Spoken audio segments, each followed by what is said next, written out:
following segment is sponsored by Lindywell.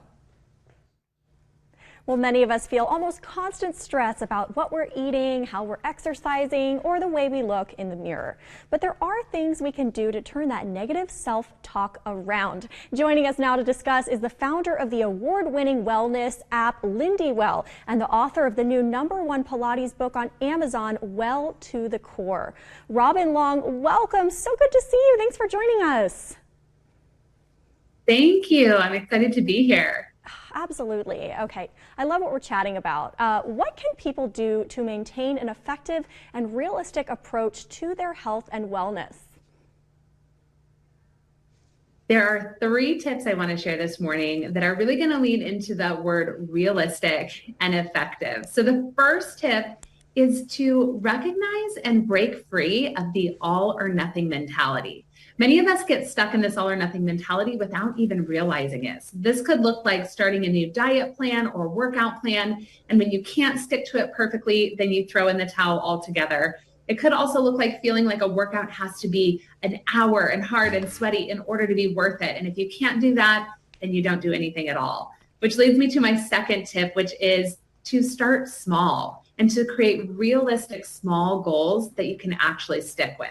So this is not fancy or flashy. It could be as small as sneaking in 10 minutes of Pilates into your busy day, or trying to go for a 15-minute walk on your lunch break, or even just turning on music and dancing around the room for 3 minutes to shift the way you feel. And remember that progress feels good and moving your body feels good, which leads me to my third tip. We have to reframe how we're defining success and how we're pursuing health and fitness in the first place. We know that 98% of diets fail, so something is not working. And so reframing our entire approach and breaking free of this all or nothing mentality can be a really important factor in creating habits that actually last. I love all these tips. I love what you said about just moving your body. It's so important. And in your new book, Well to the Core, you discuss the grace over guilt mindset. Do you have any tips to help people really develop those healthy habits and kind of elaborate on that? Yes, to build those healthy habits, we need this grace over guilt mindset.